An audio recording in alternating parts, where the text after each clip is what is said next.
Muito bom dia a todos. Trago aqui os cumprimentos da Igreja Batista da Palavra, em nome de seus membros. Que Deus possa nos abençoar com a sua santa e gloriosa palavra.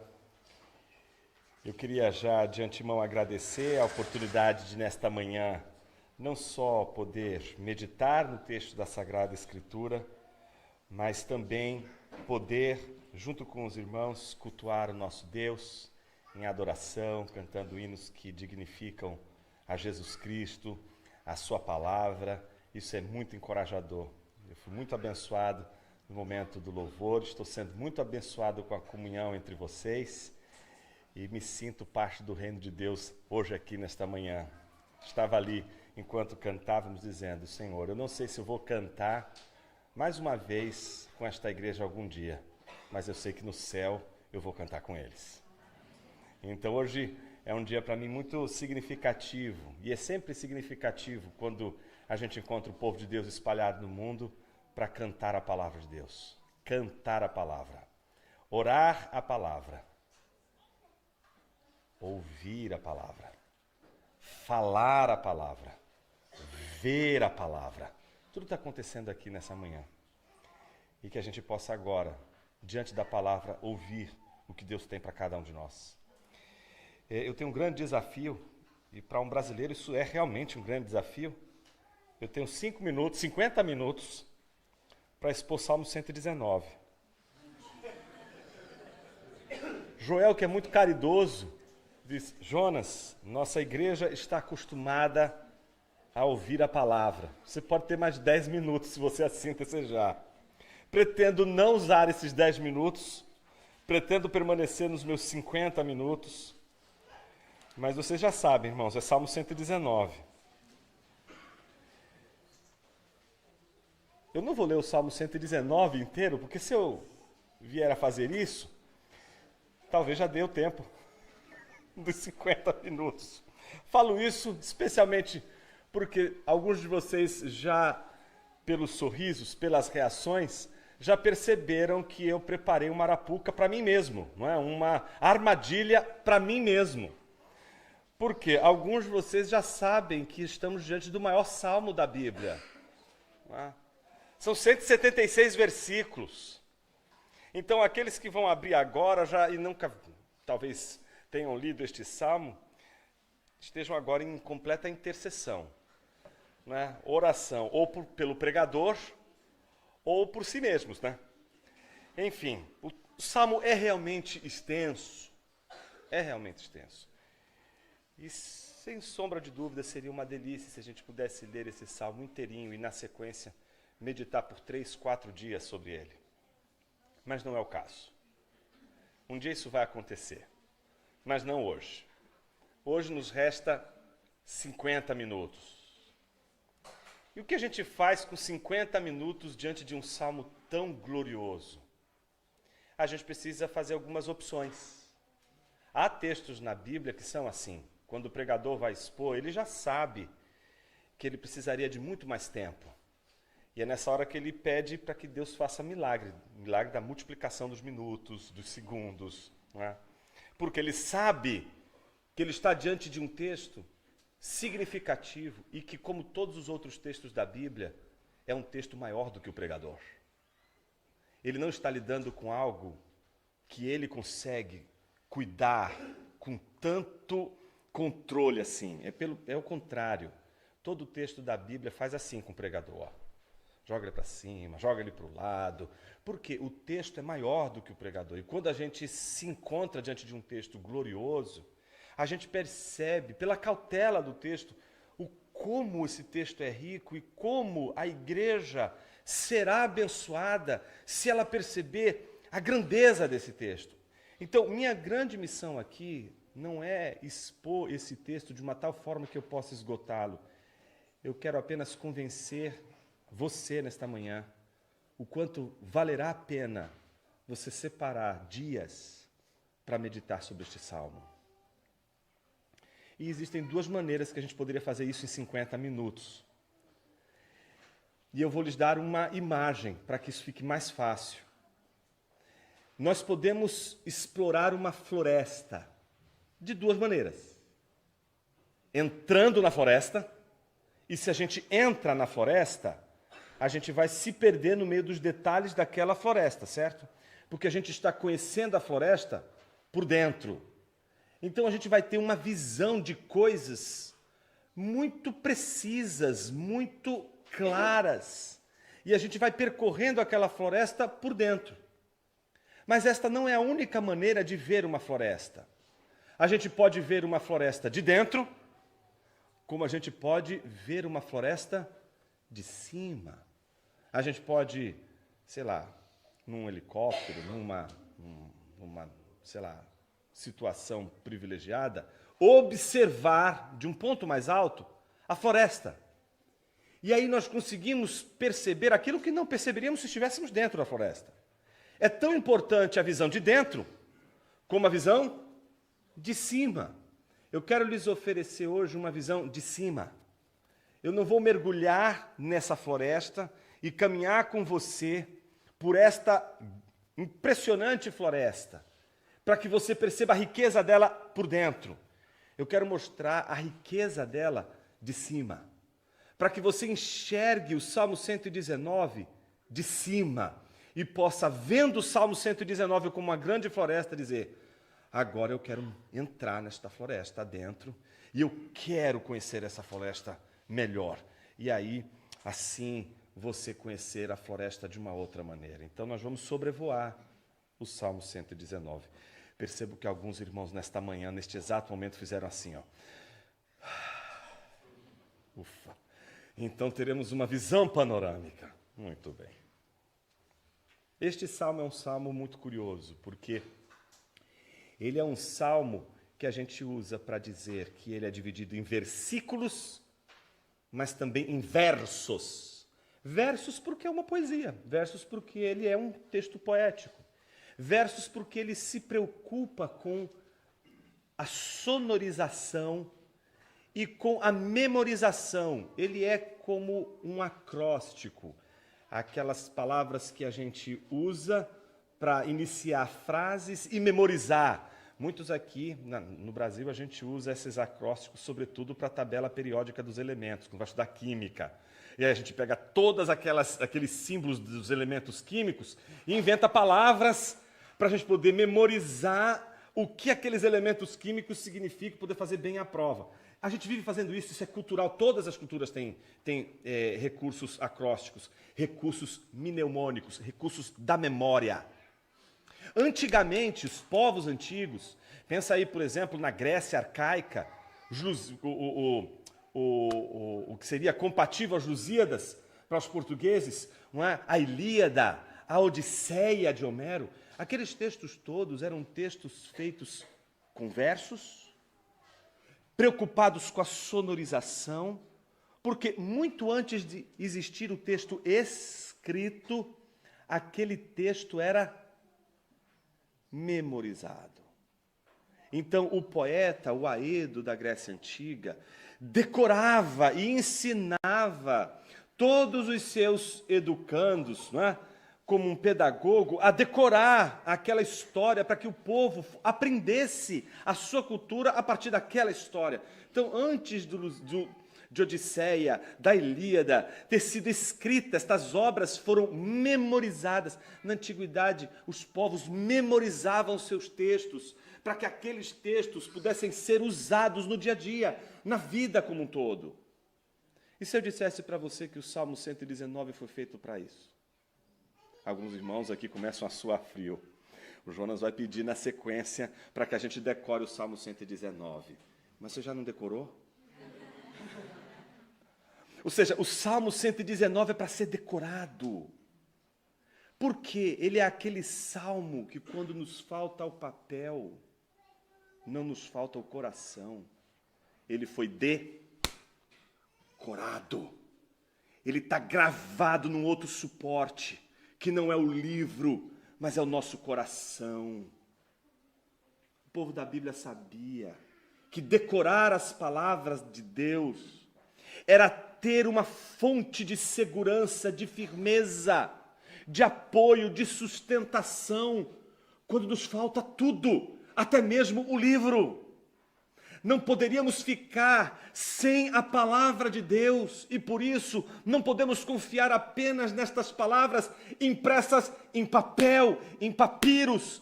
Ela tem de estar também impressa no coração, na alma. Por isso, eles fizeram uma espécie de abecedário da palavra de Deus. Quando você pega aqui o texto, você vai ver que cada trecho de 8 versículos vem com as letras do alfabeto hebraico. Aleph, Bet, Gimel, Dalet, Rei, Vav, Zayin, Het, Tet, Yud. O alfabeto hebraico está todo ali. E para cada uma das letras do alfabeto hebraico tem uma combinação sonora que a gente não tem no português. A gente não pega isso no português. Porque não foi, eles fizeram com a sonoridade do hebraico, do aramaico, está ali, ó. Os textos estão ali de um jeito tal que aquela sonoridade, aquela rima vai favorecer decorar. Por isso, vai ser mais difícil decorar o Salmo 119, sim, para a gente vai. Porque às vezes o Salmo 119 não vem acompanhado com aquela melodia no português que a gente perdeu por causa que aquela melodia ela está lá no hebraico. Mas foi feito para isso, para estar cravado na memória. Essa é a primeira informação importante sobre esse salmo. A segunda informação sobre esse salmo é: Jonas, a gente pode sobrevoar a floresta, mas como você está pretendendo levar a gente nesse voo? Vou explicar. Imagine que nós vamos sobrevoar a partir de podem ser diversos trajetos. Eu vou oferecer um trajeto. O trajeto pela linha do autor. Pela pergunta: quem é o autor do Salmo 119? Sabemos o seu nome? Sabemos a que tribo ele pertencia? Que parte da sociedade, do povo de Deus ele fazia? Se era uma pessoa importante, se não era uma pessoa importante? São muitas as dúvidas sobre quem é essa pessoa. No entanto, se quisermos saber sobre a história desse autor, nós teremos pouquíssimas informações, muito poucas. Mas se quisermos saber sobre quem ele é, sua pessoa, este salmo é suficiente. Suficiente. Estes salmos são como as nossas orações. Ele é como as nossas orações são. Nossas orações são retratos da nossa alma, do nosso coração, da nossa vida. A ponto de eu poder dizer para você nesta manhã: ore e eu te direi quem você é. Sua oração revela muito sobre quem é você. Se você diz assim: Senhor, eu te ordeno, ela está dizendo muito sobre você. Senhor, eu quero. O Senhor prometeu na palavra, o Senhor vai cumprir. E eu estou orando em nome de Jesus, me dá. E se você ainda colocar o copo de água do lado do televisor, mais ainda. Eu vou poder dizer quem você é, pelo jeito que você ora. Se você é uma pessoa piedosa ou impiedosa. Eu vou até dizer o que você é, aquela aberração, o ímpio que ora. Eu posso dizer pela sua oração que você não passa de um ímpio. Pela sua oração. A oração nos revela. A oração mostra quem nós somos. Veja, ela já começa dizendo quem nós somos pela primeira palavra que nós mencionamos. Se você diz pai, você já está dizendo que você é filho, sem precisar dizer, eu sou teu filho. Mas a que mais a gente gosta de usar e a que menos a gente pratica é aquela quando a gente começa dizendo Senhor. E com ela você já está dizendo quem você é. Então fica esquisito, né? Senhor, eu te ordeno. Senhor, jamais lavarás os meus pés. Parece piedoso, né? A gente precisa ouvir Jesus dizer: se eu não lavar os teus pés, você não tem parte comigo no reino dos céus. Aí a gente é do 880, né? Ah, Senhor, lava tudo, lava a cabeça, lava o corpo, lava os pés, lava tudo. Jesus vai para ele: meu filho, eu só quero lavar os seus pés. A gente é assim, né? Ou tudo ou nada. As nossas orações revelam sobre quem nós somos, sobre nossos temperamentos, etc. Terceira informação importante. Quando eu fiz o primeiro estudo desse texto, pensando em responder a pergunta, quem é este salmo, o salmista? O que este salmo revela sobre esse salmista? Eu cheguei à conclusão que ele é uma pessoa detestável. Eu odiei ele. Eu fiquei com muita raiva dele. E eu queria conduzir você nessa raiva nessa manhã. Eu não posso ficar com essa raiva comigo, eu tenho que compartilhar essa raiva com alguém. Eu olho para ele e eu fico com muita raiva. Por quê? Primeiro, a gente vai descobrir pelo Salmo 119 que é um jovenzinho. Não pode ser uma pessoa madura, não pode ser uma pessoa já experiente. É um jovenzinho, bem jovem. E assim, quem ele pensa que ele é para falar essas coisas todas? Como assim ele tem tudo isso aqui que ele está dizendo que ele tem? Eu quero mostrar isso para você, como ele se torna uma pessoa irritante. Como este autor é irritante. Eu quero começar lendo algumas passagens com você. Primeiro, os versículos 1 e 2. Vamos ler? Olha o que diz a palavra de Deus. Ele começa dizendo, bem-aventurados. Se fosse Mateus 5, eu estava feliz com quem estava dizendo isso. O problema é que quem vai dizer bem-aventurado agora é esse cidadãozinho, esse jovenzinho irritante. O que ele vai dizer? Bem-aventurados os irrepreensíveis no seu caminho. Pronto, eu li essa primeira frase e eu digo assim, quem pensa que ele é? Só é feliz quem nunca erra. Só é feliz, só é bem-aventurado os irrepreensíveis. Como assim? O cara já começa o salmo me ofendendo. Entende? Como assim ele já começa assim na minha cara, dizendo que só pode ser feliz os irrepreensíveis do seu caminho e que andam na lei do Senhor. Ele não se contém, ainda diz duas vezes, bem-aventurados os que guardam os seus testemunhos e o buscam de todo o coração, não praticam a iniquidade e andam nos seus caminhos. Olha, assim, que coisa interessante. É alguém que, para dizer bem-aventurados os irrepreensíveis no caminho, a primeira vez que eu li, eu não fiquei irritado. Eu olhei assim, bom, eu estou imaginando uma pessoa muito já amadurecida na vida, uma pessoa com seus cabelos brancos, uma pessoa com vivência, e ela está dizendo para mim, bem-aventurados os irrepreensíveis do seu caminho. Eu olho para essa pessoa e digo assim, eu preciso melhorar. Então eu não fico irritado. Eu só fico irritado quando eu sei que se trata de um jovem falando isso para mim. Um jovem que talvez não tenha vivido tantas coisas na vida e que falta viver tantas outras, dizendo para mim que eu tenho de ser, se eu quero ser feliz, irrepreensível no caminho do Senhor e que eu tenho que ouvir a lei do Senhor.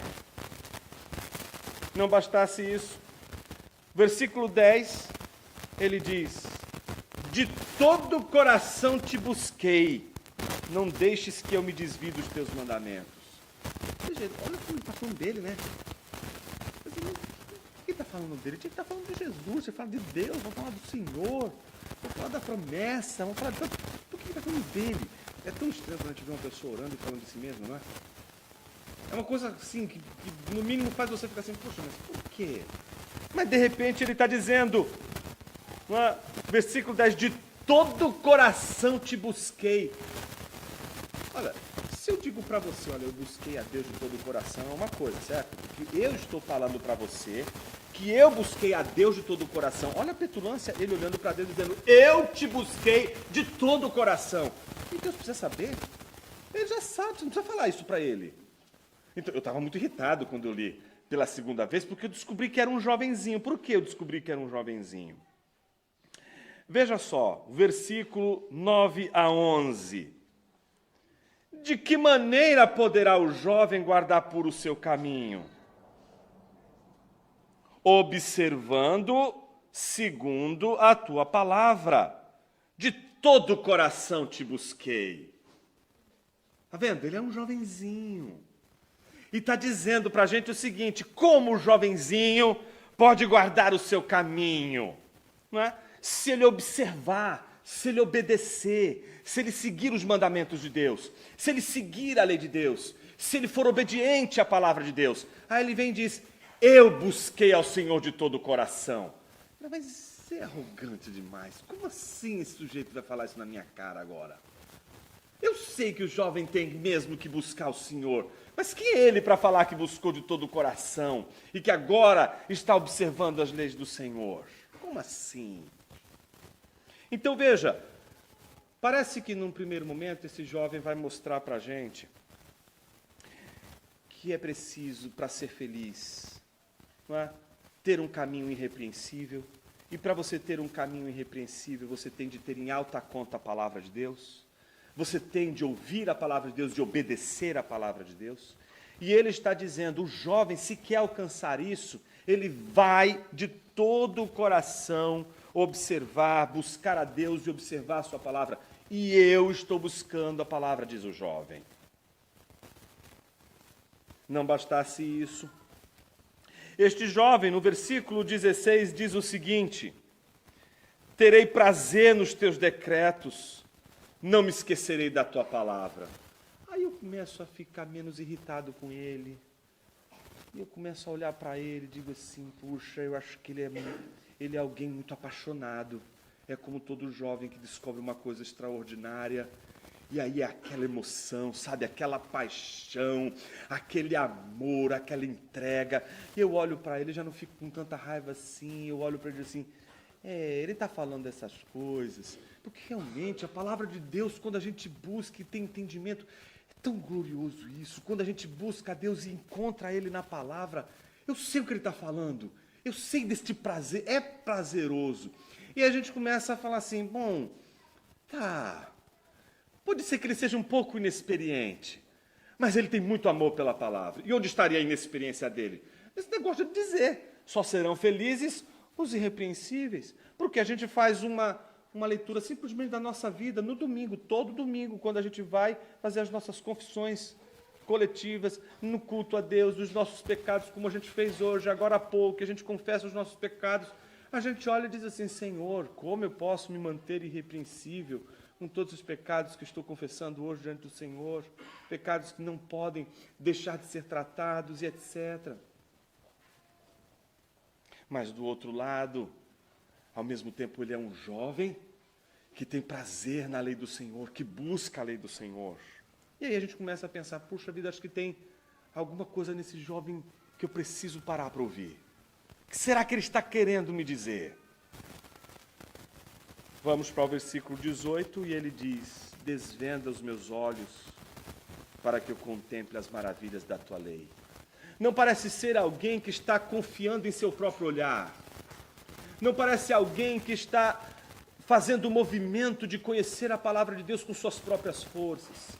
Parece ser alguém que consegue enxergar, mas ao mesmo tempo só consegue ver se Deus desvendar. Parece que eu tenho condições de enxergar o mundo, mas esse mundo está debaixo de uma cortina, e Deus, Ele pode abrir essa cortina, e eu posso enxergar aquilo que não estou enxergando. Então Ele não diz assim, eu vou enxergar o mundo. Ele diz, Senhor, abre as cortinas. Desvenda para que eu possa entender a tua palavra. Não me parece alguém que quer fazer as coisas independentes, que quer fazer a coisa do seu próprio jeito, tem muita paixão pela palavra de Deus, mas também muita submissão. Ou seja, ele coloca o cumprimento das Escrituras em alta conta, mas ao mesmo tempo ele está nos dizendo o quanto este prazer pela palavra também se revela na dependência de Deus para a palavra. Precisamos do Espírito de Deus, precisamos de Deus para que a palavra de Deus se abra diante de nós e a gente entenda. Ele então se torna um jovem também piedoso, não só porque ele pede para que Deus abra os seus olhos, mas pela maneira como ele se coloca diante de Deus para ser guiado pela palavra. Observe nos versículos 33 a 35, ensina-me, Senhor, o caminho dos teus decretos e os seguirei até o fim. Dá-me entendimento e guardarei a tua lei, de todo o coração a cumprirei. Guia-me pela vereda dos teus mandamentos, pois nela encontro felicidade. Inclina o meu coração aos teus testemunhos e não a cobiça. Desvia os meus olhos para que não vejam a vaidade, vivifica-me no teu caminho. Observa, olha os verbos, e olha como ele está dizendo: ensina-me, dá-me, guia-me, inclina o meu coração, desvia os meus olhos, vivifica-me. Tudo é obra de Deus. Tudo é Deus que está fazendo. Ele está pedindo: Senhor, me ensina, Senhor, me guia. E sempre pela palavra, sempre pela lei de Deus. É um rapaz piedoso, porque ao mesmo tempo ele pede para ser guiado por Deus, não de qualquer jeito, não como ele quer ser guiado, mas como Deus irá guiá-lo. Às vezes a gente quer fazer as coisas de Deus do nosso jeito. Eu quero ler a Bíblia, mas do meu jeito. Eu quero prestar o culto, mas do meu jeito. Eu quero cantar, mas do meu jeito. Eu quero orar, mas do meu jeito. Eu quero viver uma vida com Deus, mas do meu jeito. No entanto, o grande desafio que esse jovem coloca para a gente no testemunho da experiência dele com a palavra é não viver como ele gostaria de viver, mas como Deus quer que ele viva. Não aprender o que ele quer aprender, mas aprender aquilo que Deus quer que ele aprenda. Não viver a seu modo, mas viver do modo que Deus quer que ele viva. Esse é o maior desafio. E aí, aos poucos, esse jovem vai falando e a gente vai... Eu acho que ele tem razão. Acho que faz sentido o que ele está dizendo. A gente corre os olhos para o versículo 50.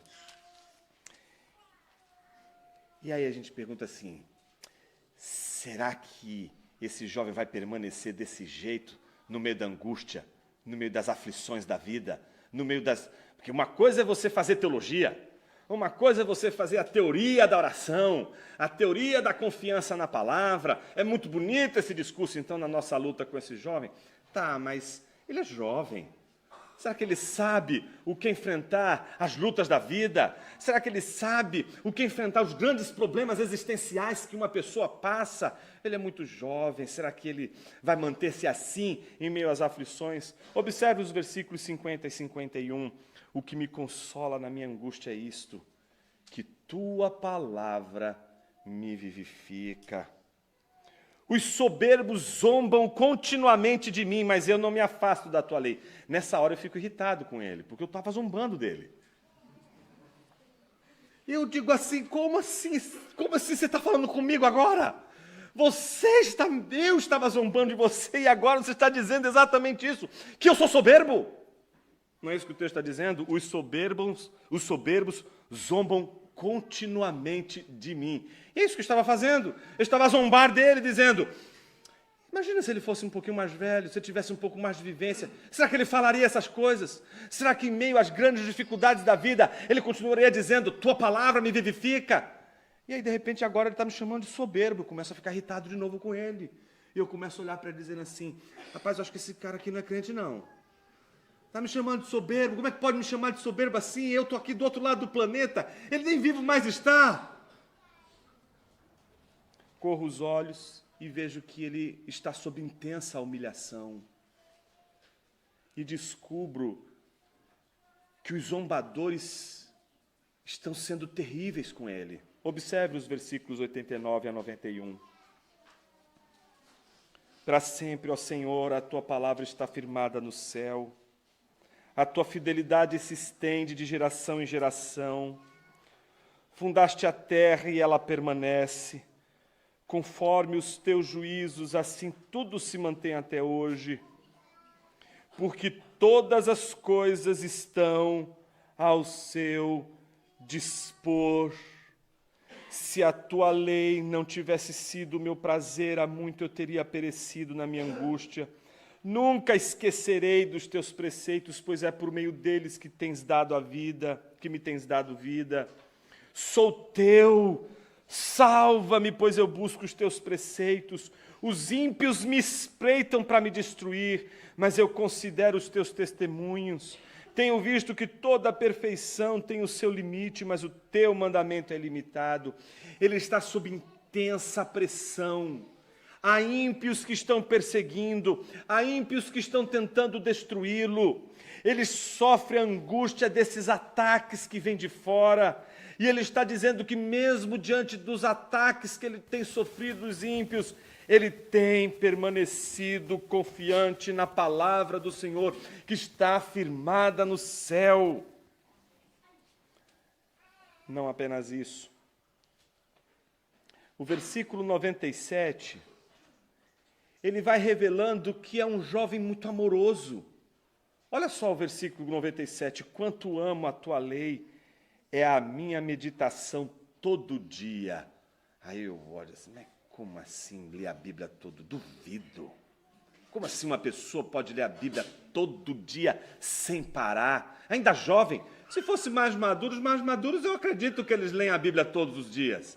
Passaram poucas e boas na vida, então eles sabem a preciosidade da palavra. Então é mais fácil você encontrar pessoas mais maduras todo dia lendo.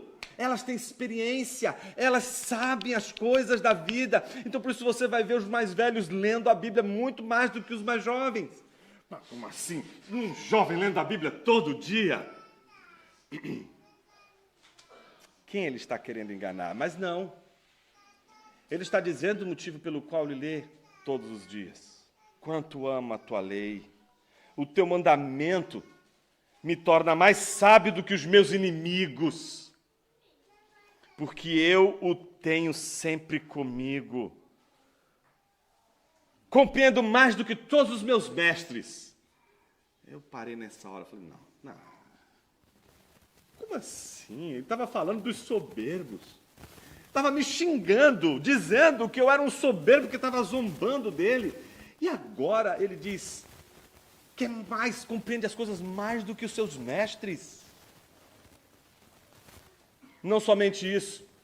Olha o que ele vai dizer. Porque eu medito nos teus testemunhos, sou mais entendido do que os idosos, porque guardo os teus preceitos. Eu falei, não, agora acabou. Não, ele está querendo alguma coisa que está fora do lugar. Como assim ele agora está dizendo para mim que ele é mais sábio do que os mestres? Ele é mais inteligente e perspicaz do que os inimigos que estão perseguindo ele? Ele é mais maduro do que os velhos da igreja? Não, de jeito nenhum. Não pode acontecer um negócio desse. Impossível uma coisa dessa acontecer. Ele está querendo enganar quem? Quem ele está querendo enganar? Sou mais entendido que os idosos, porque guardo os teus preceitos. De todo mau caminho desvio os meus pés para observar a tua palavra. Não me afasto dos teus juízos, pois tu me ensinas. Quão doces são as tuas palavras ao meu paladar, mais que o mel à minha boca. Por meio dos teus preceitos consigo entendimento. Por isso detesto o caminho dos inconstantes. Aí nessa hora eu disse assim, quando eu fui ver essa falsidade, alguns termos, algumas Bíblias traduzem como falsidade. A ideia da falsidade aqui é a ideia da inconstância. Sabe uma pessoa inconstante? Que uma hora ela está bem, uma hora ela está mal, uma hora ela está com raiva. Você nunca sabe, você tem que sempre perguntar, hoje você está como? Porque dependendo de como a pessoa estiver, ela vai falar com você de um jeito. Ela vai se comportar de um jeito. Aqueles que são mais sábios já olham, já observam, hoje está naquele dia X, eu tenho de falar de um jeito. Hoje está no dia Y, eu tenho que falar de outro jeito, porque a pessoa é inconstante. E aí você olha ele dizendo, eu detesto todo o caminho da inconstância. Pessoas inconstantes são pessoas que ele rejeita. Detesta pessoas inconstantes. Nessa hora eu diria assim, eu jamais poderia conviver com uma pessoa dessa. Porque se somos inconstantes, se um dia a gente está feliz, outro dia a gente está triste, um dia a gente está mais áspero, outro dia a gente está mais doce, ele não ia conseguir conversar com pessoas assim como eu, que são inconstantes, ou como alguns de vocês, que como eu são inconstantes. Dependendo de como o dia surge, a gente está muito triste, de repente a gente está bem alegre. Mas uma coisa a gente não pode duvidar, até aqui, todos os momentos que a gente fica questionando esse jovem, ele está dizendo, como eu amo a tua palavra me ensina. Nós podemos duvidar de um monte de coisas aqui, mas não podemos duvidar que ele ama conhece, que ele tem a palavra de Deus em alta conta, que ele medita na palavra, que ele é uma pessoa que tem a lei do Senhor em altíssima conta. A gente parece ficar um pouquinho mais compassivo com ele, quando nos versículos 113 em diante, ele vai dizendo, detesto a falsidade, ou seja, detesto a inconstância, porém amo a tua lei, tu és o meu refúgio, o meu escudo, na tua palavra eu espero. Afastem-se de mim, malfeitores, quero guardar os mandamentos do meu Deus. Ampara-me segundo a tua promessa, para que eu viva, não permitas que eu seja envergonhado na minha esperança.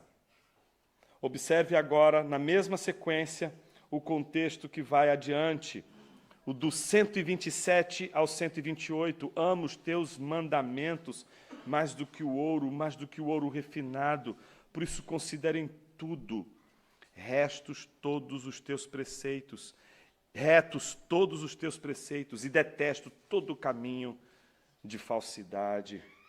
136, meus olhos vertem rios de lágrimas, porque outros não guardam a tua lei. Ou seja, a gente começa a enxergar que, apesar de ele ter essa posição aparentemente tão arrogante, tua palavra me faz mais sábio que os meus inimigos, mais inteligente que os meus mestres, mais experiente, mais maduro do que os idosos. Mas, no entanto, ele vai dizendo o tempo todo, tua palavra é amável. Rios de lágrimas correm dos meus olhos quando eu vejo pessoas desprezando a tua lei, desprezando a tua palavra, desconsiderando a tua palavra. 153. Olha para a minha aflição e livra-me. Não é um jovem que está passando por um momento feliz da vida. Ele está nesta oração expressando não só as convicções dele, que são fortes sobre a palavra de Deus, mas ao mesmo tempo ele está enfrentando uma aflição. E que aflição é essa? Versículo 154 em diante. Defende a minha causa e liberta-me. Vivifica-me segundo a tua promessa. Parece que ele está sob acusação. Aquela aflição que ele está dizendo lá atrás e que o angustia, parece ser resultado de ímpios que estão perseguindo, mas ao mesmo tempo estão acusando. Estão levantando falsos testemunhos contra ele. Ele se sente como que alguém num tribunal sob intensa acusação, clamando por defesa.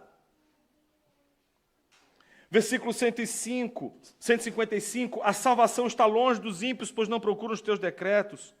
Muitas, Senhor, são as tuas misericórdias, vivifica-me segundo os teus juízos. São muitos os meus perseguidores e os meus adversários, mas eu não me desvio dos teus testemunhos. Então é um jovem que está afirmando o tempo todo a sua confiança nas Escrituras, mostrando que ela tornou e tem tornado ele cada vez mais sábio, mas não tem impedido ele de ser odiado por pessoas que são muitas, que têm perseguido e que têm levantado falso testemunho contra ele.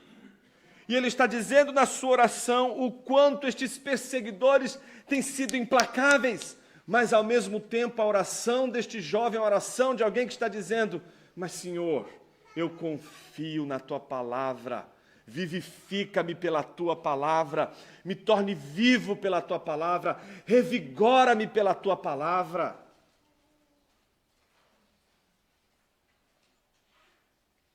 Cento e 61, poderosos me perseguem sem motivo.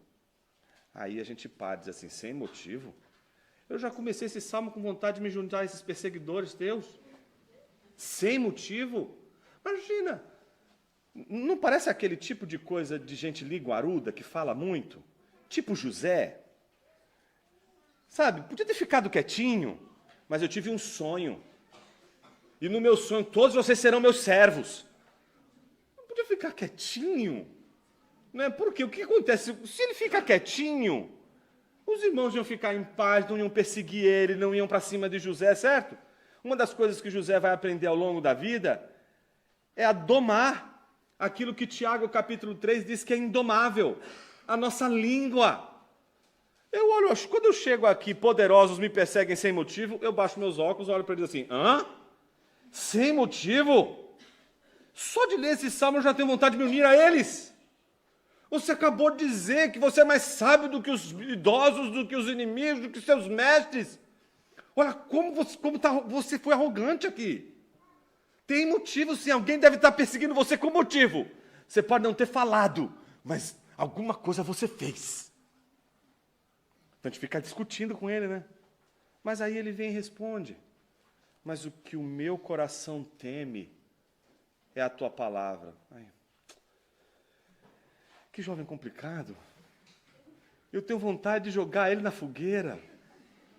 Mas aí, na outra parte do versículo, eu tenho vontade de abraçar ele como se fosse meu filho. Vem cá, eu quero você perto de mim. Você é muito arrogante. Mas você ama tanto a palavra, que olha, o seu amor à palavra me deixa com vontade de ficar perto de você. Mas quando você começa a falar de você, eu tenho vontade de ficar longe de você.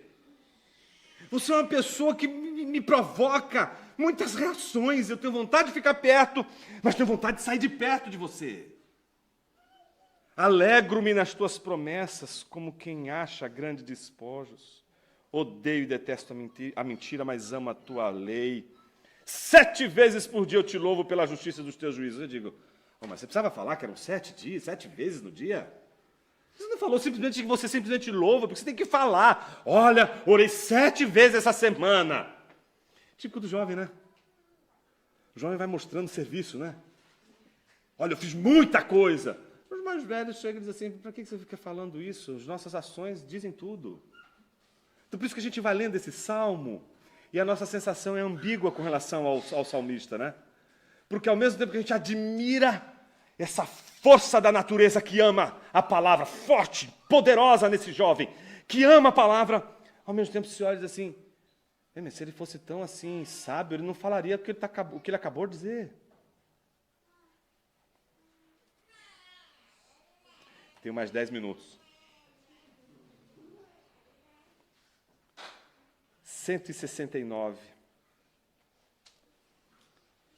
Chegue a ti, Senhor, a minha súplica. Dá-me entendimento segundo a tua palavra. Chegue a minha petição à tua presença. Livra-me segundo a tua palavra. Que os meus lábios te louvem, pois me ensinas os teus decretos. Que minha língua celebre a tua lei, pois todos os teus mandamentos são justos. Que a tua mão venha me socorrer, pois escolhi os teus preceitos. Anseio pela tua salvação, Senhor. A tua lei é o meu prazer.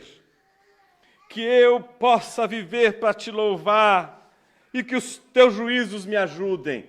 Aí nessa hora a gente ora com ele. Aí a gente diz assim, agora acho que virou crente.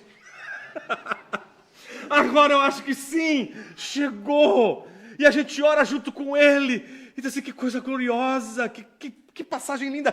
Como ele pôde sair de um movimento para outro assim? Então, quando a gente lê esse salmo, até o versículo 175, a gente tem uma convicção. Primeiro, ele ama a palavra de Deus. Ele tem a palavra de Deus em alta conta. E a gente termina no versículo 75 dizendo, olha, esse jovem me deu trabalho, porque ele me fez descobrir que a minha raiva dele é porque eu na verdade, não tenho raiva do que ele faz, eu tenho raiva desse amor todo que ele tem pela palavra. No fundo, eu procurei do começo ao fim tentar lidar com uma raiva dentro de mim, que é como alguém pode amar a palavra de Deus assim e eu não. Então a gente termina tendo muita certeza de que este jovem ama a palavra e como a gente queria amar a palavra como ele. Como a gente queria ter a disposição para ler e meditar na palavra como ele. Como a gente gostaria de viver a palavra como este jovem está vivendo. Então a gente vê mesmo as coisas que ele fala, que a gente diz assim, puxa vida, mas isso está tão difícil de aceitar. A gente, no fundo, releva tudo e diz assim, mas ele ama a palavra de Deus. E como eu queria ter esse amor, para que na hora das perseguições eu não ficasse abalado. Ele não fica. Ele fica angustiado, mas ele sabe da palavra e fica firme. Como eu queria ficar firme diante das perseguições que eu sofro, diante das aflições que eu padeço. E a razão da firmeza desse jovem está no amor que ele tem pela palavra. Como eu queria ter esse amor. Aí você toma a última rasteira, que é o versículo mais lindo de Salmo 119, que é o versículo que faz a gente, depois de ler tudo, dizer assim, eu não acredito. Eu não acredito. Agora você me fala isso? Pois é, o 176 tem que provocar em você essa experiência. Você foi lendo, e diz assim, puxa, que jovem incrível, ele ama a palavra, ele alcança sabedoria, ele é forte, ele é poderoso, ele diz e faz e acontece. Oh, se eu tivesse 10 jovens desses na minha igreja, eu abriria mais 10 igrejas. Eu queria tantos jovens assim na minha igreja, esse jovem é incrível. Mas aí chega o versículo 176. Olha que coisa linda. Ando errante, como ovelha perdida. Olha o que o Salmo está dizendo para mim e para você nessa manhã. A gente vai lendo o texto e vai ficando com raiva dele porque a gente acha que pessoas que amam a palavra como ele são pessoas tão seguras, tão sábias, mais sábias que os idosos, que os seus inimigos, que os seus mestres, que a gente olha para a gente e diz assim, puxa, eu não tenho essa experiência. Eu amo a palavra e eu me sinto um estúpido perto dos meus inimigos, me sinto um ingênuo perto dos meus mestres e uma criança perto dos homens e das mulheres maduras da minha igreja. Como eu poderia amar o Senhor e ao mesmo tempo ser tão diferente deste jovem? E aí no final ele diz para a gente que é possível você amar a palavra de Deus de uma maneira tão poderosa como ele amou e se sentir perdido na vida. Não só se sentir perdido na vida, estar perdido na vida. Eu quero me dirigir, nestes últimos minutos que encerram este sermão, a quem ama a palavra e está aqui nesse lugar. Quem pode comigo ter ficado até com raiva do jovenzinho, mas todas as vezes que ele falava do amor pela palavra, suspirava com ele. Ou alguém que ama a palavra e como este jovem vive a vida regrada para colocar a vida todinha no padrão da Escritura. Eu estou me dirigindo a quem ama a palavra, mas que de repente está perdido nas suas decisões, nos seus caminhos e na vida. Como é possível alguém que ama a palavra de Deus está perdido? Eu quero me dirigir nesta manhã, não àqueles filhos perdidos fora, mas àqueles filhos perdidos dentro da casa do Pai, os pródigos dentro da casa do Pai, os que andam errantes dentro da casa do Pai, que amam a palavra de Deus, que têm a palavra de Deus em alta conta, mas estão perdidos. A oração dele é ando errante, é uma confissão. Ele sabe que está errante, ele sabe que está perdido, ele sabe que não tem uma direção a seguir. Ele se compara a uma ovelha perdida. E cá para nós, de todos os bichos que existem na face da terra, o bicho mais estúpido é a ovelha, não é? Vocês não acham isso?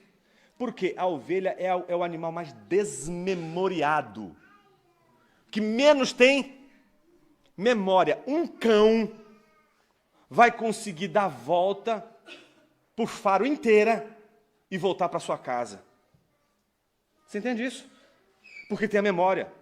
Ele vai cavar um buraquinho, colocar o osso, enterrar, e no dia seguinte, ele vai conseguir voltar e desenterrar aquele osso. Um cão tem muita memória, mas uma ovelha... A ovelha, quando anda errante, ela anda errante em direção ao espinhadeiro, sabia? Ela está indo lá, feliz. Tô lá. O abismo está ali. O que acontece quando ela vê o abismo? Ovelhas desmemoriadas são apaixonadas por abismo. Elas veem um abismo, elas não têm medo do abismo. Ah, achei um abismo. Aí é nessa hora que o pastor usa um cajado para recuperar essa ovelha, certo? E uma vara para disciplinar essa ovelha. Então ele disciplina a ovelha. Mas no dia seguinte, ela segue o mesmo caminho. Tô lá, vai lá. Encontra o abismo na sua frente. E o que ela faz com o abismo? Ah, que incrível! Um abismo! Ela vai e pula. O mesmo pecado, o mesmo erro, a mesma falha, exatamente o mesmo. O pastor com um cajado, mas ele não tem só um cajado, ele tem uma vara, disciplina. No terceiro dia, tô lá, vai para onde a ovelha? Oh, um abismo! Pum, ela vai e pula! Só que dessa vez, o pastor pega e deixa a ovelha cair e diz assim: eu já ajudei uma, já ajudei duas, já disciplinei a terceira, deixa agora a ovelha morrer porque essa ovelha não tem mais jeito. Não. Ele pega pela terceira vez, só que dessa vez não tem cajado, só tem o cajado, não tem a vara. Você fala, onde é que está a vara? Não tem mais vara, porque dessa vez ele pega as duas patas da ovelha e faz assim, ó. Aí quebra as patas da ovelha. Porque aquela ovelha é assassina de si mesma. Ele ama e diz assim, se eu não fizer isso, no dia seguinte o que vai acontecer com essa ovelha? Um abismo! Porque são os mesmos erros. Você já parou para imaginar? Nossos erros, olha para os seus erros. São sempre os mesmos. Você ama a palavra, e eu não estou me dirigindo aqui a não crentes. Estou me dirigindo a crentes. Eu não estou questionando o seu amor à palavra. Não estou questionando a sua devoção à palavra. Não estou questionando a sua piedade. Não estou questionando a intensa confiança que você tem à palavra. Não estou questionando isso. O que este jovem está questionando não é isso. O que a palavra já está mostrando para ele não é isso. O que a palavra já está dizendo é que mesmo que a gente ame a palavra de Deus, mesmo que a gente coloque a palavra de Deus em alta conta, mesmo que a gente siga a palavra de Deus em alta conta, há momentos na vida que nós vamos andar errantes como ovelhas desgarradas. E aquele que ama a palavra de Deus e que foi dizendo, ensina-me, Senhor, vivifica-me, guia-me, é aquele que vai dizer, procura-me, porque é desmemoriado. A ovelha não tem memória. Ela não vai conseguir voltar com as próprias pernas para o aprisco. Ela está perdida. E para ela voltar, ela vai precisar do pastor, que traz novamente a ovelha para o redil. Ela não vai conseguir chegar com suas próprias pernas, porque lhe falta memória. Jonas, o que isso então significa para a gente em última instância? Você sabe que quando Jesus estava na cruz, na hora mais difícil, o que não lhe faltou foi memória. Porque Jesus sabia que mesmo sendo jovem, no dia da acusação, no dia que os inimigos todos estivessem ali, acusando, crucificando. E seria o dia mais angustiante da sua vida. Ele, que ama a palavra de Deus, teria apenas ela na hora da cruz. Quando ele estava ali na cruz, morrendo por nossos pecados, a Bíblia diz que ele lembrou de Salmo 22, que diz: Deus meu, por que me abandonaste? O Salmo continua dizendo: por que se acham longe de ti os bramidos de minha alma? Contudo, tu és santo, entronizado entre os querubins. Ou seja, Jesus, na hora da cruz, não lembrou de um salmo que está simplesmente questionando a Deus, dizendo: por que me abandonaste? Não, ele não começa dizendo: por que me abandonaste? Ele começa dizendo: Deus meu, é um culto. E no meio do culto, no meio da adoração, você pode estar perdido com as dificuldades e as tensões da vida. Nem sempre os crentes estarão perdidos por causa de seus pecados. Às vezes você estará perdido por causa dos pecados, e para os seus pecados existe a disciplina do Senhor, e você precisa da disciplina do Senhor para que você possa ser salvo. Mas às vezes nós estamos perdidos não por causa de um pecado, mas estamos perdidos por causa da fidelidade à palavra de Deus, por causa da fidelidade ao Senhor e por causa da angústia que a gente vivencia por sermos fiéis à palavra de Deus. Estaremos diante da grande tensão de nossas vidas, da tensão da memória, de sermos capazes de, na hora das dores e sofrimentos que decorrem dos nossos posicionamentos em favor da palavra, sermos capazes de lembrar da palavra e sermos sustentados por ela. Jonas, faz tanto tempo que eu não decoro a Bíblia. Ainda há tempo. Você não sabe as circunstâncias que um dia você pode enfrentar. Mas uma coisa você pode ter certeza: quando este jovem entregou este salmo, ele não entregou este salmo para que ele pudesse ser apenas lido numa igreja num domingo e este salmo pudesse ser interpretado por um pastor num domingo. Ele escreveu este salmo para que todos os crentes decorassem e que no dia que eles esquecessem, que eles podem, mesmo amando a palavra, perderem a orientação na vida. Ele colocou este salmo para que a gente não esqueça.